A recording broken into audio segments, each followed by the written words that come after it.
Chapter number 4 का नाम था द्विघात समीकरण। द्विघात समीकरण किसे कहते हैं बेटे?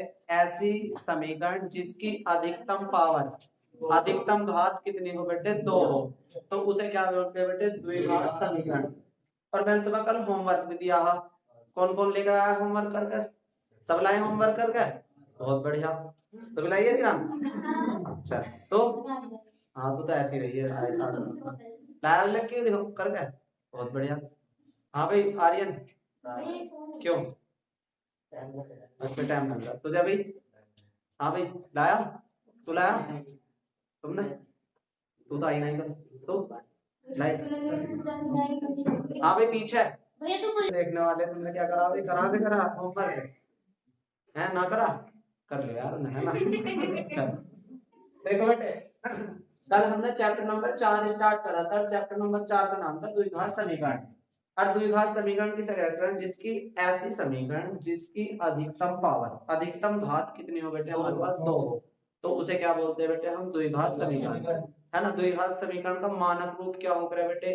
ax² प्लस में bx प्लस के c बराबर 0, जहां a b c बच्चों क्या हो रहा है? कांस्टेंट यानी कि अचर हो रहा है, नंबर हो रहा है। एक भी होना चाहिए, 2 हो सकता, 3 हो सकता, 4 हो सकता, पर a कभी भी 0 नहीं होना चाहिए। अगर a 0 होगा ना बेटे हमारा, तो द्विघात समीकरण न कहलाई जाने की है ना? तो मैंने तुम्हें कराए थे बच्चों सवाल इस टाइप के। आज है बच्चों वे हमारे सवाल सब खत्म हो गए। आज क्वेश्चन नंबर क्या बचेगा बेटे बताना? क्वेश्चन नंबर दूसरे का पहला, दूसरे का पहला सवाल है बेटे हमारे पास। बहुत आसान सवाल है, अच्छे सवाल है बेटे, है ना? एक्सरसाइज 4.1 का क्वेश्चन नंबर दूसरे का पहला। देखो बेटे क्वेश्चन नंबर दूसरे का पहला क्वेश्चन नंबर एक्सरसाइज है बेटे हमारे पास 4.1। और बेटे कल मैंने इससे पहले वाले हमने सवाल कर लिए थे 4.1 के जो पहले सवाल है उसके पहले जो पार्ट के सारे सवाल है हमने कर लिए हैं। आज जिसने ना करे बेटे उसे जरूर करने वाले सवाल भी बेसिक सवाल है ना? वैसा कहने लगूं कि भैया आयत, आयत किसे बोलते हैं? जैसे बच्चों मेरे पास मैथ है, तुम्हारा वाला मैथ, यू मैथ दिखाई दे रहा बेटे, इसकी जो फॉर्म सामने की जो गत्ता दिखाई दे रहा है, सामने की जो तुम्हें सरफेस दिखाई दे रहा, प्लेन दिखाई दे रहा, यू किसके आकार का बेटे? तो आयत के आकार का है। किसके आकार का? आयत के। अगर वैसे पूरी किताब देखोगे तो यू घनाभ के आकार की है, पर इसका एक पेज देखो ना बेटे, बस एक पेज सामने, सामने वाली तुम्हें दिखाई दे रहा सामने का, तो यू आयत है। या ऐसा मान के चलो यू जो हमारे पास जो बोर्ड है, तो बोर्ड किसके आकार का बेटे? आयत के आकार का। पहचान कैसे हो रही है आयत के आकार का? क्योंकि बच्चों इसमें जिसकी आमने सामने की भुजा बराबर हो, आमने सामने की, ये वाली और ये वाली, इधर वाली और इधर वाली आपस में बराबर हो, तो उस आकृति को कहता है बच्चों कौन सी? आयत। आयत क्या बोलते हैं बच्चों से? आयत। तो आयत में दो बात हो रहा है, एक तो हो रहा है लंबाई और एक क्या हो रहा है बेटे? चौड़ाई। तो लंबाई हमेशा लंबी हो रहा है, चौड़ाई हमेशा कैसी हो रहा है बेटे? कम। जैसा मेरे पास एक आयत है, जो मेरे पास आयत है, आयत बनाएंगे अच्छे से आयत, साथ के साथ मेरे आयत से लग रहा है, लग रहा? चलो बेटे ये आयत होगा, क्या होगा? आयत। तो आयत का यू तो होगी हमारे पास लंबाई, है ना? लंबाई बड़ी हो रहा है, और ये क्या हो रहा है बेटे हमारे पास? चौड़ाई। क्या है बेटे हमारे पास? क्या होगा भाई? क्या दिक्कत आ रही?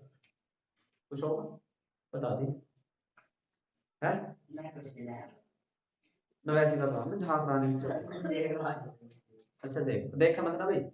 तो बच्चों आयत किसे कहते हैं? जिसकी आमने सामने की भुजा बराबर हो और समांतर भी हो, है ना? समांतर का मतलब है जितना यहाँ गैप हो उतना ही गैप यहाँ हो, तो साथ में क्या कर रहा है? आयत। तो आयत की क्या होगा बेटे? तो होगी लंबाई और एक क्या होगी बेटे हमारे पास? चौड़ाई। तो आयत में बच्चों अब सवाल पढ़ेंगे, एक आयताकार भूखंड का क्षेत्रफल। क्षेत्रफल का मतलब होता है कि जो हमारे पास क्षेत्र है उनने कितनी जगह घेर रखी है, तो वो कहलाया जाता है उसका क्या बच्चों? क्षेत्रफल।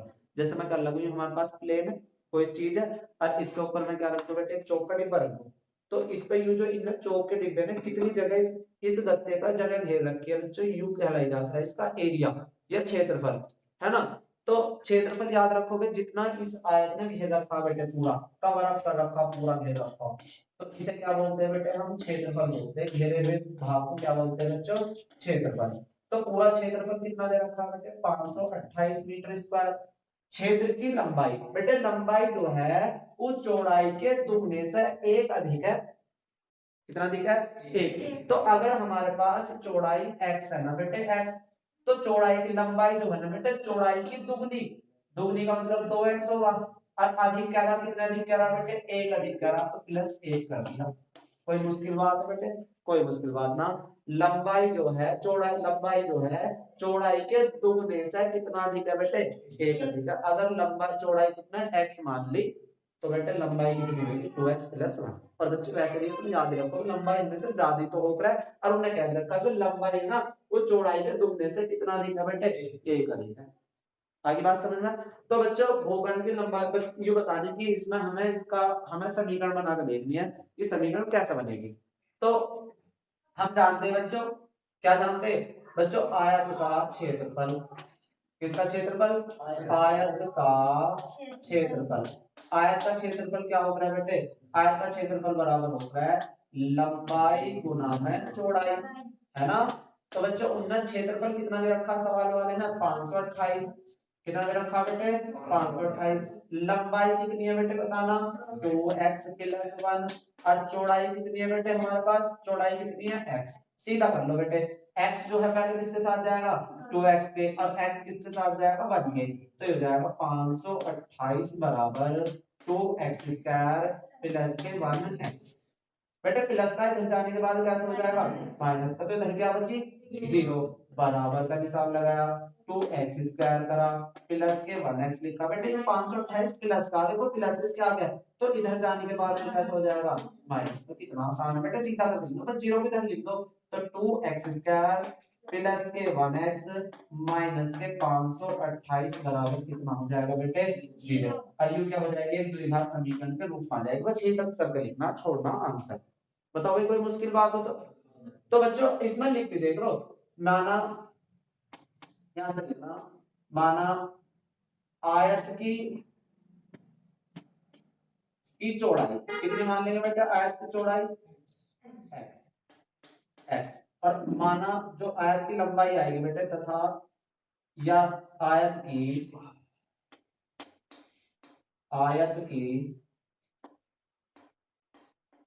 लंबाई बेटे बता सके कितनी है? आयत की लंबाई कौन बताएगा? 2x + 1। बताओ भी कोई मुश्किल बात हो, है ना। अब करना सवाल यहाँ से और यहाँ। बताओ भी कोई मुश्किल हो तो। आसान है हार्ड है? आसान। ताले तालियां साथ के साथ, बहुत बढ़िया। रफ कर दो, सबने तालियां होगा बेटे, बहुत बढ़िया। चले हाँ भी पीछे सवाल समझ में आया?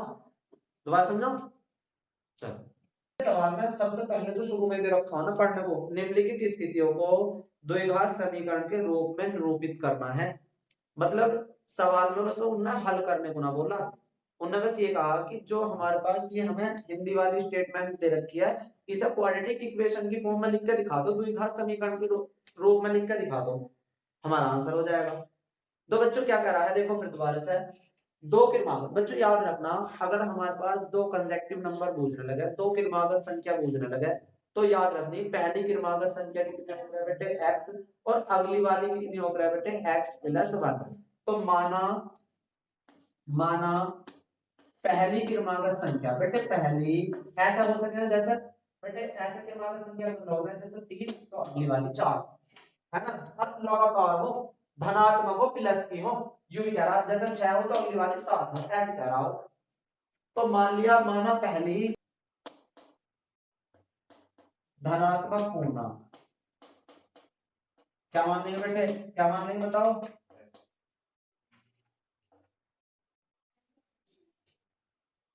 कितने मान लिए बेटे? और माना दूसरी क्रमागत धनात्मक पूर्णांक कितने मान लिए बेटे x + 1।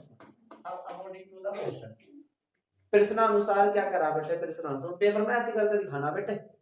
तो क्या करोगे बेटे पहली को करा पहली क्रमागत संख्या और दूसरी क्रमागत का गुणनफल।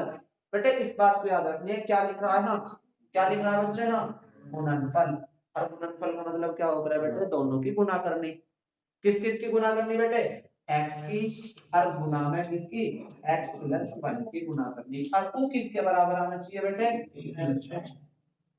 आ रहा समझ एक्स की एक्स में गुना करेंगे तो कितना हो जाएगा एक्स क्या एक्स की बात में करेंगे तो 1x बेटे 3 तो 6 प्लस का पे ले जाने के बाद माइनस माइनस का बराबर कितना हो जाएगा कितना आसान सवाल है अब बताओ ये क्या हो जाएगा बेटा हमारे पास बस हमें द्विघात समीकरण के रूप में निरूपित करके लिखना बेटा बस आ रहा समझ चलो सात बजे जल्दी से बहुत बढ़िया क्वेश्चन नंबर अगला वीडियो चल गई दूसरा सवाल दे रखा दूसरे का थर्ड रोहन की माँ रोहन से 26 साल बड़ी है मतलब कहने का मतलब ये है अगर रोहन आज 1 साल का होएगा तो रोहन की माँ उससे 26 साल बड़ी है तो कितने साल की होगी बेटे 27 साल अगर रोहन 10 साल का है तो उसकी मम्मी उससे 26 साल बड़ी है बड़ी मतलब प्लस करना छोटी तो हो ही ना सकती तो हमेशा अगर रोहन की उम्र तुमने बच्चों रोहन की तो उम्र ना पता हमें अगर तो मान लेंगे माना माना रोहन की आयु कितनी बेटे माना रोहन की आयु कितनी मान ली बेटे हमने कितनी मान ली बेटे एक्स वर्ष अब रोहन की माँ 26 साल बड़ी है तो रोहन माना माना रोहन की माँ की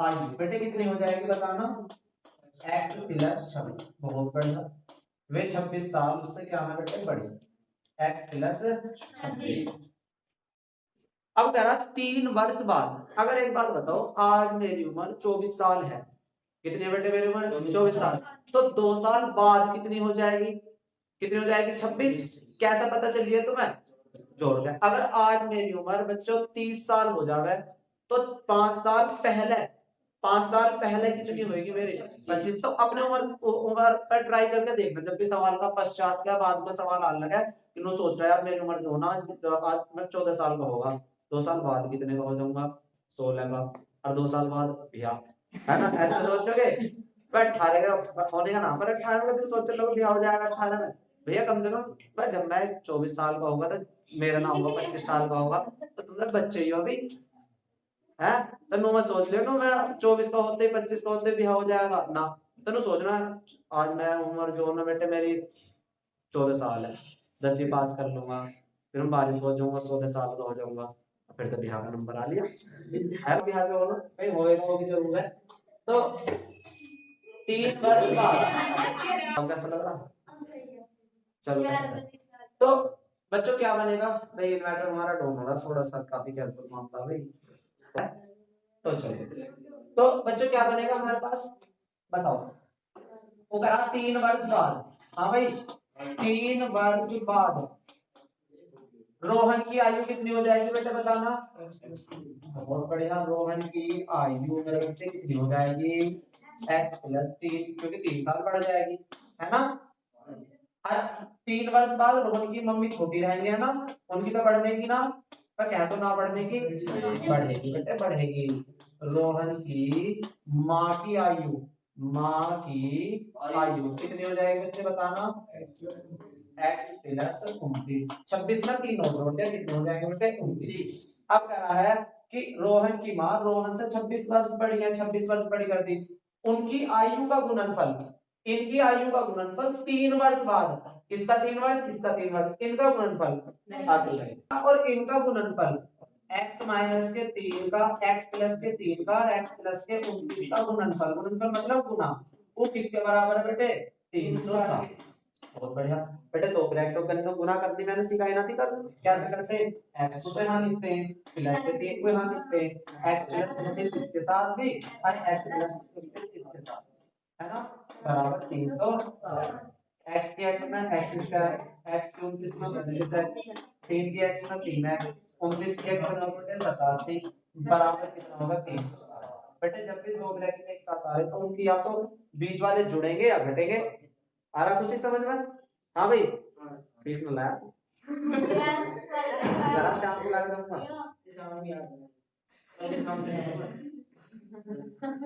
हाँ बेटे x की x में बेटे x स्क्वायर है ना, x की 29 में 29x, 3 के x में बच्चे 3x और 3 के 29 में 87, 29 दिया 87 बेटे क्या हो जाएगा, यहाँ लिख रहा हूँ बेटे, यहाँ x स्क्वायर को ऐसे रखना बच्चों, प्लस देखो यहाँ u भी प्लस है u भी प्लस है तो प्लस प्लस प्लस 29 और 3 कितने हो गए 32 प्लस के 87 माइनस के 300 बराबर बेटे x स्क्वायर प्लस के 32x बेटे कितना बचा ना, सर सही बता दिया वीडियो में मतलब हो जाएगा। हाँ यही छोड़ देना बेटे, यही बच जाएगी हमारे पास क्वाड्रेटिक इक्वेशन। क्या ये द्विघात समीकरण है बस कोई तरह द्विघात समीकरण का रूप में बनाकर दिखा दो, बताओ। चलो लास्ट सवाल हो रहा है बेटे, लास्ट वो करेंगे बेहतरीन करके, है ना।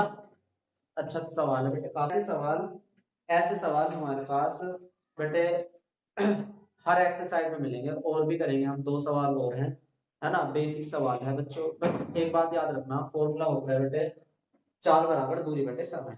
क्या होता है बेटे, इधर की साइड में लिख दूं मैं थोड़ा समझाने के लिए, इधर समझा रहा हूँ। देखो 4 बराबर क्या होता है बताओ, दूरी बटे समय, है ना, दूरी बटे समय। मैंने तुम्हें बताया कभी एग्जांपल भी देखो मैं, चाल जो तुम चल काप रहो वीडियो वालों को, हाँ तो चाल क्या हो रहा है बेटे, चाल ये तो चाल हो रहा है, तो चाल में तुम दूरी भी कवर कर रहो और उसमें बेटे तुम्हें समय भी लग रहा है।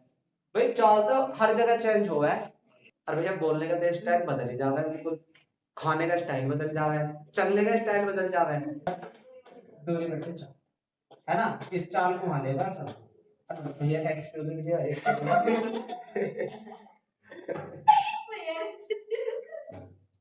वीडियो छोड़ना डलेगा, ऐसे तो कट जाएगा। हां ये सही है, और ऐसे डाल लो बस, ये तो डल जाऊंगा लोडिया ऐसे चलेगा ये वैसे। तो 4 बराबर क्या हो रहा है बेटे, दूरी बटे समय, और समय बराबर क्या हो रहा है, दूरी बटे 4 बेटे। दूरी अब याद रखना बेटे, माना रेलगाड़ी एक समान चाल, माना रेलगाड़ी है ना जो चल रही है, उसकी चाल कितनी मान ली बेटे हमने, रेलगाड़ी की चाल कितनी चाल से चल रही है बेटे, वो x किलोमीटर प्रति घंटा, है ना, चाल जो है x किलोमीटर प्रति घंटा है।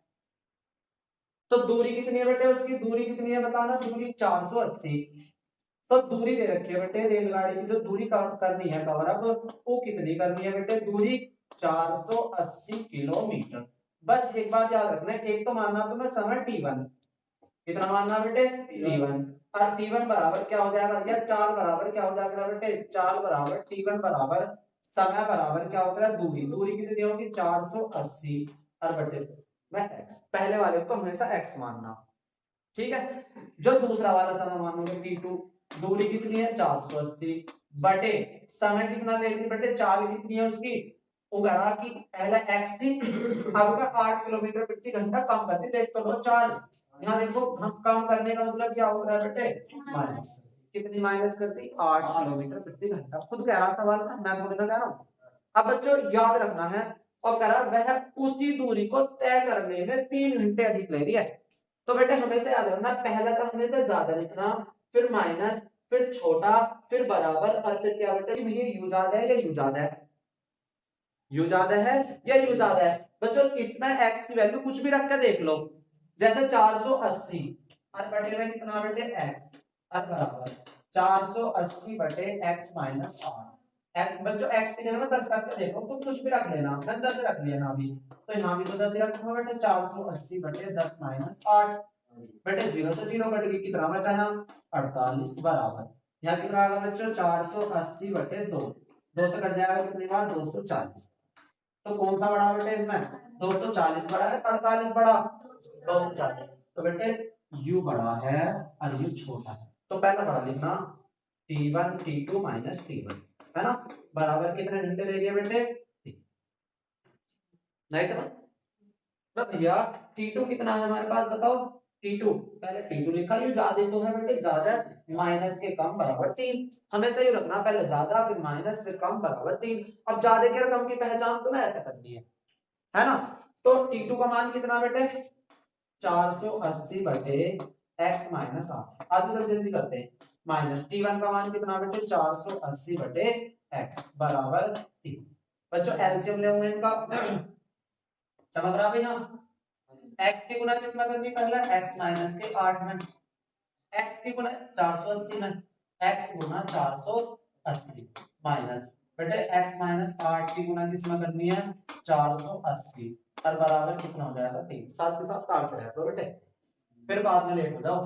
480 x हो जाएगा, है ना, 480 की x में करूंगा तो 480 x, है ना, माइनस 8 की 0 में करेंगे तो बाहर माइनस है तो अंदर का चिन्ह चेंज हो जाता है ना, देखिए बाहर माइनस है तो अंदर का चिन्ह चेंज कर दिया और 8 की गुना करनी है 8 0 0, 8 2 8 64 का 4 कहां से लगे 6, 8 चौक 32, 32 और 6 कितने हो गए 32 6 38 और बटे में कितना नीचे x स्क्वायर माइनस के 8x, ना समझ में सब x के x में करिए तो x स्क्वायर, x के 8 में करिए 8x बराबर कितना होगा 3, 48x से 48x कटेगा, 480 से 480 कटेगा क्योंकि प्लस है माइनस, बेटे यू कहां जाएगा भाई, यू कहां जाएगा यू 3 इधर हो इधर तो जाएगा 3840 बराबर 3 गुना x स्क्वायर माइनस के 8x, बेटे 3 के x में करेंगे तो कितना हो जाएगा 3x स्क्वायर, 3 है 24x और बेटे प्लस का इधर का बार माइनस का 3840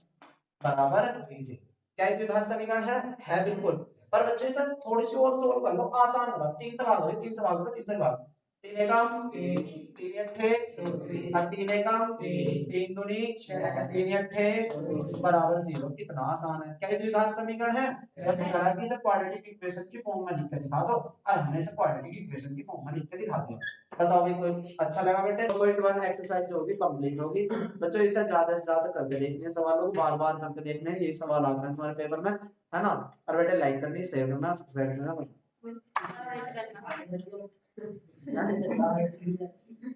ताले तो मैं लड़की जाओ।